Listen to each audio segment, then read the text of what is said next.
A luta entre Alexa Grasso e Valentina Shevchenko, que aconteceu na madrugada de segunda para domingo, teve significado a mais para ambas as lutadoras. Para a campeã, significava defender o seu cinturão em uma data especial, Dia da Independência do México, e em um evento especial, completamente dedicado ao povo mexicano, com temáticas e estéticas totalmente mexicanas também. Já Valentina Shevchenko representava a retomada da construção de um legado, representava repetir o feito da sua maior rival, Amanda Nunes, que quando perdeu o seu cinturão, recuperou de forma incontestável e impiedosa. Representava a possibilidade de igualar Amanda Nunes no futuro e se tornar duplo campeã, tendo em vista a aposentadoria da maior rival e uma oportunidade de pegar o cinturão do peso galo. Em meio a tantos motivos, falaremos da guerra que ocorreu no Noche UFC no vídeo de hoje. Vem comigo. Fala rapaziada, sejam bem-vindos a mais um vídeo do canal Punch. Meu nome é Igor Serafini e no vídeo de hoje nós vamos falar aí a respeito de Alexa Grasso contra Valentina Shevchenko 2 no Noche UFC que ocorreu aí na madrugada de sábado para domingo, né? Vulgo de ontem para hoje, certo? Então vamos falar um pouquinho do contexto da luta, como foi a postura da Valentina Shevchenko antes da luta, como foi a luta round a round, inclusive todas as polêmicas aí envolvendo, negócio de empate. Vamos falar sobre tudo isso, vem comigo, vamos ficar aí até o final que você não vai se arrepender, tá bom? A Alexa Grasso, durante toda a semana dessa luta, mostrou uma postura muito calma, muito tranquila, muito confiante, uma postura de campeã mesmo. Para quem achou que a Alexa fosse ficar acuada, insegura, sem a certeza de que era uma campeã por merecimento, isso não aconteceu. A menina estava realmente assim, sólida, firme e muito confiante. Já a Valentina Shevchenko parecia bastante pilhada, num discurso extremamente rigoroso, falando em dominância, falando em manter o controle, em vencer, convencer, em ser impiedosa, e o tempo todo foi enfática em dizer que não queria deixar dúvidas de que era campeã. Eu acho que muito disso tem influência do fato da Amanda Nunes, quando perdeu o cinturão para Juliana Penha, na revanche, ter simplesmente tratorado a Juliana Penha. Eu acho que a Valentina Shevchenko quis se afirmar, quis se colocar na mesma condição da Amanda Nunes, que é a maior rival na carreira que ela tem, e quem ganhou dela 2 vezes, e se afirmar como uma rival à altura, como alguém que pode competir pelas posições aí de melhor de todos os tempos com a Amanda. Apesar de, na minha visão, isso está com uma certa distância da realidade. A Amanda é melhor, foi melhor, apesar das lutas equilibradas com a Valentina, foi melhor durante toda a carreira, foi mais lutadora durante toda a carreira.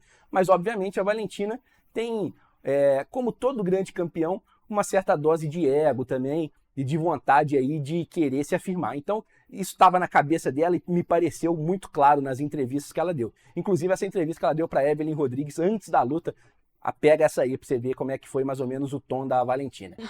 And I'm pretty sure you adjust that, but like going to the octagon today, like how different are you gonna be there this time? So this time it's gonna be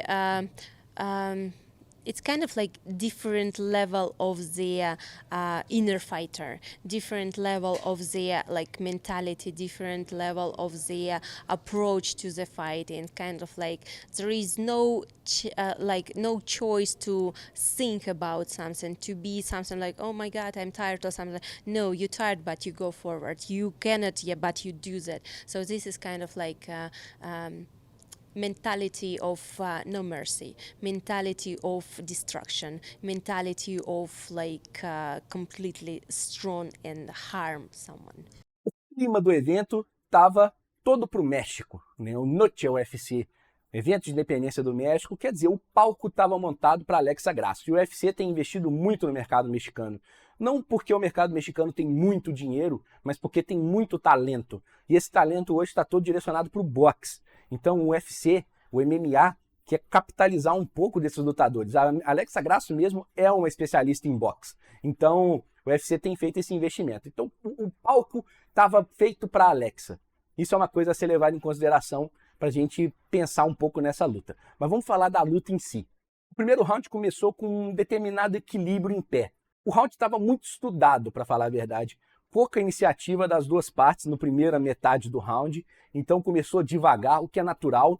Tem assim, pelo tom das entrevistas da Valentina, eu talvez tenha esperado que ela fosse muito agressiva, não aconteceu. Ela respeitou bastante a Grasso, mas faltando 1 minuto e 20 para acabar o primeiro round, a Valentina usou a experiência, malandra, macaca véia, foi lá e derrubou a Alexa Grasso, faltando 1 minuto e 20 para acabar o round. Foi aquela queda para garantir o ponto, né? Aquela queda esperta, aquela queda malandra. Quedas essas que foi o grande calo da Alexa Grasso nessa luta. A Alexa Grasso evoluiu muito, nós vamos falar disso nessa luta, mas a defesa de quedas dela precisa melhorar mais. E ela demonstrou essa fraqueza na luta de hoje. Seja como for, na defesa de chão, a Grasso foi muito sólida, defendeu e praticamente anulou a atividade da Valentina Shevchenko estando por cima. Mas seja como for, o tempo de controle da Valentina garantiu para ela o primeiro round sem dúvidas. 1-0 Valentina Shevchenko no round 1, tranquilamente. No segundo round, a Grasso voltou com uma base muito firme, base de boxe mesmo, extremamente sólida, extremamente rígida. Isso tira um pouco de movimentação, deixa ela um pouco mais lenta, mas a bomba vem com muita potência. E foi isso que quase definiu o rumo da luta quando a Valentina Shevchenko tomou uma bomba no meio do queixo, tomou um knockdown, já caiu dando cambalhota para trás. E a Alexa Grasso demorou para perceber, demorou para reagir ao knockdown. Isso talvez tenha sido ali o limiar para aquela luta não acabar por nocaute no segundo round. Deu tempo da Valentina levantar, a Valentina ficou claramente mais lenta por alguns minutos ou segundos, mas assim, foi talvez 1 minuto ali de lentidão. A Valentina tomou muita pressão, a Alexa Grasso foi para cima, sem dó. Só que a Valentina, como disse antes, macaca véia, experiente, fez o quê? Quando viu que estava difícil, quedou. E a Valentina tomou a queda. Essa foi, como disse, o ponto fraco da Alexa Grasso nessa luta. Caindo por baixo, de novo, a Grasso travou totalmente a Valentina, mas dessa vez travou com vontade. A Valentina não fez nada. E por baixo, em determinado momento, ela deu uma pedalada que tirou uma tinta do queixo da Valentina. Pouca gente reparou isso na transmissão lá. Eu não sei, parece que teve um comentarista que falou rapidamente, mas, meu amigo, se pega essa pedalada no queixo da Valentina, é nocaute e caixão de ala preta, porque foi uma pedalada fortíssima mesmo e tirou tinta. Seja como for, mesmo tendo sido quedada, a Valentina foi muito ineficiente por cima, então a Alexa Grasso, por conta do knockdown, ganhou tranquilamente o segundo round, 1-1 na minha contagem. O terceiro round começou um pouco devagar. Não sei se a Valentina ainda estava se recuperando do knockdown ou se ela estava um pouco mais respeitosa mesmo, mas o fato é que me pareceu que a Alexa Grasso perdeu um pouco a distância no terceiro round. Não sei se por conta da cautela da Valentina ou se por falta de concentração, talvez, mas o fato é que ela ficou numa distância em que ela não estava conseguindo encontrar os golpes e facilitou demais a entrada de queda da Valentina. Normalmente, quando um lutador é um striker e quer evitar a queda, ou ele tem que ficar distante o suficiente para poder fazer o sprawl, para ter o tempo de reação para fazer o sprawl, ou ele tem que encurtar bastante, caminhar para cima o tempo todo, encurtando a distância, porque aí, quando um lutador está indo de encontro ao outro, o tempo para a entrada de queda fica mais difícil. Poucos lutadores têm esse timing. Então ela não fez nem uma coisa nem outra, ficou numa distância muito confortável para a Valentina quedar. E não deu outra, a Valentina entrou em queda e quedou a Alexa Grasso. E essa queda foi, de longe, a mais perigosa da luta inteira por parte da Valentina. Porque a Valentina conseguiu envolver o pescoço da Alexa Grasso numa guilhotina que, meu amigo, a Grasso defendeu no limite da honra. Foi assim, mas foi muito no limite da honra. Foi uma tentativa de finalização claríssima, mas muito eficiente. A Alexa conseguiu colocar uma mãozinha por dentro e tirar a pressão. Acabou que a Valentina perdeu a pegada, porque você fica apertando ali, cansa, né? As pessoas não entendem isso, mas o braço vai doendo. Perdeu a pegada, continuou no chão, mas sem aquele risco iminente. Fora da posição de finalização, a Valentina praticamente não fez um ground and pound eficiente. Então, esse round, apesar de ter sido de total domínio da Valentina, 10-9 para ela. No quarto round, a Valentina já demonstrou estar um pouquinho mais veloz de maneira geral e mais inteira, mais rápida, mais eficiente em pé. Só que ela começou a trabalhar só com jabs e a maioria desses jabs ficou na guarda da Grasso.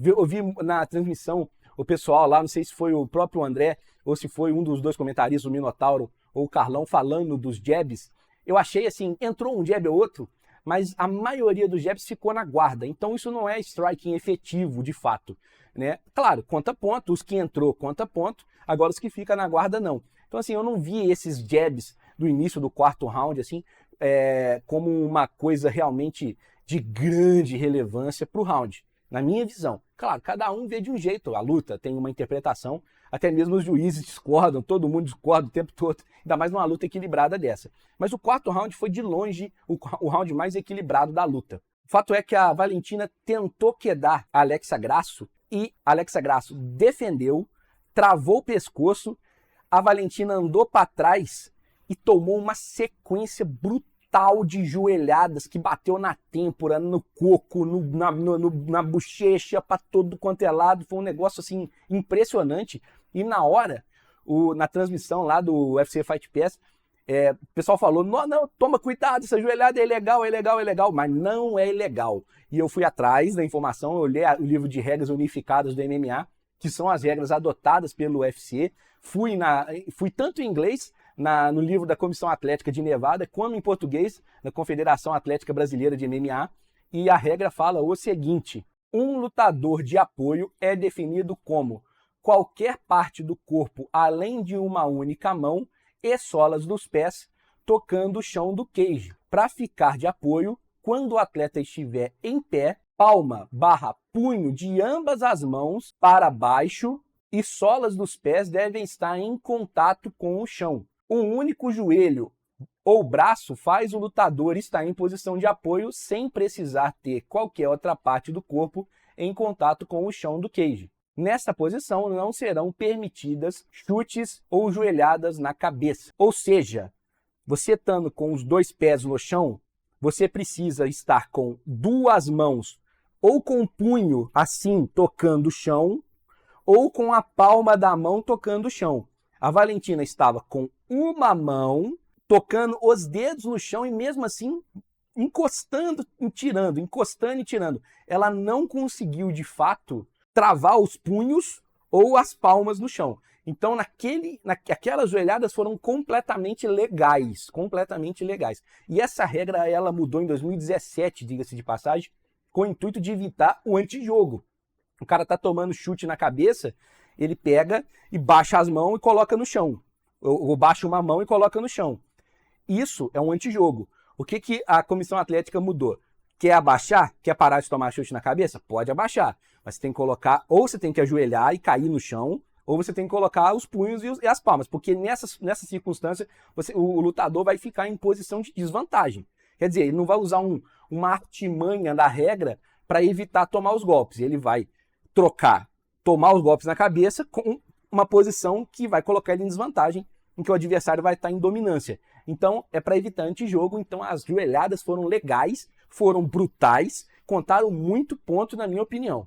Ainda depois das joelhadas, a Grasso ainda tentou continuar, dar uma sequência na guilhotina, mas a Valentina defendeu e ela não teve êxito. A Grasso ainda ficou na grade golpeando um pouco, colocando pressão, até que numa hora ali ela cinturou a Valentina, pegou as costas, cinturou a Valentina e aplicou essa queda linda, maravilhosa, muito plástica, jogou a Valentina no chão e logo na sequência tentou já pegar o braço da Valentina. Então já esticou o braço da Valentina, a Valentina foi muito esperta, girou para o lado certo e defendeu a tentativa de finalização. Ela ficou pouco tempo ali por cima, sem efetividade, a Grasso levantou e a luta voltou em pé. Em pé de novo, aconteceu muito pouco, até que a Valentina de novo tentou a queda e conseguiu a queda. Mas novamente, muito pouca efetividade no chão. E no final do round, a Valentina ainda tentou uma chave de calcanhar, que foi bem no finalzinho e não surtiu ali um risco real, mas foi uma tentativa de finalização, ao meu ver. Considerando o round, foi muito equilibrado. Mas considerando toda a conjuntura do round, eu pontuei 10-9 para Grasso. As joelhadas, teve uma cotovelada no meio ali do caminho da Valentina Shevchenko, que fez um corte, eu até não citei antes, mas teve uma cotovelada que fez um pequeno corte na Alexa Grasso, mas eu acho que na conjuntura geral as joelhadas foram muito duras, a queda foi muito plástica e a maneira como a queda acontece é critério. Então, certamente, na conjuntura total do round, eu entendi vitória da Grasso. Mas é importante dizer, aqui pode ter sido para qualquer uma. Você que está me assistindo aí pode ter pontuado para a Valentina. Não é um absurdo que uma ou outra tenha ganhado esse round, porque foi um round muito parelho. A minha visão pode ser diferente da sua, tá tudo certo. Essa é a graça do MMA. Quer dizer, eu prefiro que lutas sejam finalizadas para não deixar na mão de árbitro. Nós vamos falar sobre isso em breve. Mas o fato é que o round foi muito equilibrado, poderia ter ido para qualquer uma, e a escolha de uma ou da outra não significa necessariamente um erro de arbitragem. O quinto round, a Valentina novamente muito mais veloz, a Alexa já demonstrou uma falta de gás, já estava bem cansada, até que a Valentina, o round ficou lá, golpe para cá, meio morno, e a Valentina tentou aquela queda, sabe aquela queda da macaca velha, da experiência para garantir o round? Saiu pela culatra dessa vez, ela cometeu um erro técnico, caiu por baixo, deu as costas, e aí, meu amigo, o quinto round, os últimos 1 minuto e meio foi um Deus nos acuda. A Alexa bateu muito no ground and pound, uma coisa que faltou a Valentina fazer quando teve posição de domínio no chão, bater muito. A Grasso bateu com vontade no quinto round, mas bateu muito, foi de dar dó. Depois da primeira sessão de descarrego, ela tentou um mata-leão, que ficou bem perigoso, a Valentina conseguiu defender. Depois a defesa, mais ground and pound, mais porrada da Alexa Grasso. E no finalzinho do round, uma nova tentativa da Grasso de laçar o pescoço, fazer um mata-leão. Não conseguiu, terminou o round, fim de papo, 10-9 Alexa Grasso. Na minha contagem, 48-47 Grasso. 3-2 para Grasso. Grasso venceu essa luta, na minha visão. Porém, claro, os árbitros de MMA, os grandes árbitros de MMA têm que aparecer mais do que os lutadores. Tem sido recorrente isso. Muitas decisões absurdas no MMA. E Mike Bell viu um 10-8 no quinto round para a Grasso. Mas no quarto deu para Valentina. Ou seja, 4-7, 4-7, empate. E ele fez com que a luta se tornasse um empate dividido. Eu, obviamente, discordo desse 10-8. Eu revi a luta 4 vezes, revi o quinto round em específico 6 vezes e, em determinado momento, eu até tentei enxergar a luta pelo ponto de vista dele. Se os dois critérios principais, como é que funciona no MMA? É uma hierarquia de critérios. O primeiro critério que você avalia, os dois primeiros é grappling efetivo e striking efetivo. Você não olha mais nada. O juiz olha esses dois critérios. Se nos dois critérios houver empate, não for algo decisivo, não tiver uma vitória clara, aí eles começam a olhar critérios secundários, como agressividade, tempo de domínio no chão, enfim, entre outras coisas. O fato é que no grappling efetivo, que é basicamente avançar posições de finalização, tentativas de finalização, no striking efetivo, que é entrar golpes, encaixar golpes, quanto mais potente for o golpe, mais ponto, esses dois critérios, eu tentando entender a cabeça do Mike Bell, vejo que ele achou que a Grasso foi muito melhor no striking efetivo e muito melhor no grappling efetivo. Eu, particularmente, acho que a luta em pé, antes da Valentina errar, a Valentina estava mais rápida e encaixou mais golpes. Então, eu não sei se o ground and pound da Grasso foi o suficiente para ela ter um striking efetivo muito superior ao da Valentina. Eu não achei. Eu achei que no striking, nos golpes, ficou pau a pau. No grappling, por conta das tentativas de finalização, ficou claro a vitória da Grasso no quinto round por um 10-9. Ele viu 10-8. Eu acho meio absurdo.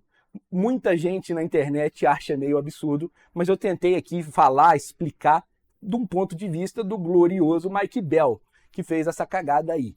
Mas o fato é, que seja como for, talvez a males que tenha vindo parabéns, porque pelo que foi o contexto da luta, o equilíbrio da luta, o empate acabou sendo o resultado mais justo.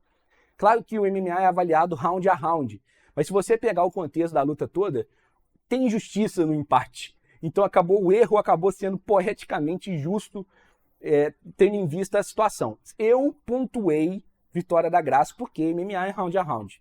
48-47 Grasso. Mas uma vitória da Valentina. Não seria um absurdo. E o empate foi justíssimo. Tanto é que ninguém está contestando a luta em si, está contestando a decisão no quinto round. Fato é que empatou. Alexa Grasso mantém o cinturão peso mosca feminino no UFC na noite mexicana e provavelmente vamos ter uma trilogia pela frente. No MMA Decisions, site que coleta opiniões de jornalistas especializados em MMA, 12 jornalistas viram vitória da Grasso, isso no momento do vídeo, tá? Eu não sei como é que tá depois, mas nesse momento do vídeo, 12 jornalistas tinham visto vitória da Grasso e 11 viram vitória da Valentina, para você ver o nível de equilíbrio da situação toda. Então, tirando o empate no quinto round, que talvez possa se configurar como erro, qualquer uma das duas, se tivesse vencido, não teria sido de fato um erro. Eu não acho que o empate tenha gerado um garfo para a Valentina, ou seja, a Valentina não foi roubada. Eu acho que uma vitória da Grasso teria sido justa, e se uma vitória da Grasso também pudesse ser justa, não tem garfo. Mesma coisa vale para a Grasso. Então o empate ficou elas por elas mesmo. Um erro, mas não injusto. Em relação às lutadoras, a Valentina segue muito estagnada tecnicamente. Ela chegou num teto em que a gente pode dizer que ela é monstruosa de boa, mas ela não evolui. O jogo dela era tão completo já que não tinha muito espaço para fatos novos. Então, a verdade é que as concorrentes, o MMA feminino está evoluindo muito, a Grasso evoluiu demais e está chegando está diminuindo a distância técnica entre as duas. A Grasso ainda tem pontos de melhoria, que, por exemplo, a defesa de queda, que pode, numa terceira luta, de fato ser o fiel da balança para ela vencer com força mesmo, com bastante intensidade, a Valentina Shevchenko. A Valentina também errou. O erro do quinto round foi no grappling, na queda. O erro na luta anterior foi num chute giratório. Então ela tem cometido erros técnicos no striking e no grappling, dando brecha para perder lutas. Então, assim, ela precisa, se ela não consegue trazer coisas novas para o jogo dela, ela precisa ter lutas impecáveis e não cometer erros técnicos. É fácil falar, sentado aqui da cadeirinha, com o microfoninho aqui, é fácil. A luta foi tecnicamente muito boa e uma trilogia vai ser muito bem-vinda. Eu acho que é bastante adequado ter uma trilogia. Vai ser um lutão, com certeza, e nós vamos estar aqui para assistir e depois comentar, como fãs de MMA que somos e fãs de boas lutas de artes marciais mistas, tá certo? Se você está aqui até agora, é porque você gostou desse vídeo, então deixa seu like, se inscreve no canal, ativa o sininho para receber notificações. O canal está começando agora, então eu preciso mesmo da ajuda de vocês, da inscrição de vocês, porque é só assim que a gente vai conseguir aí espalhar a palavra aqui do MMA pelo Brasil, tá certo? E chegar aí em outras pessoas. Aqui do lado, história de vida da Alexa Grasso. O início da carreira dela, como foi a trajetória dela até chegar no cinturão. Claro, não inclui a luta de ontem, mas tá bem legal, tá bem completo. Você não vai se arrepender, tá certo? Um abraço para vocês, até a próxima. Tchau, tchau. Até amanhã às 19h30.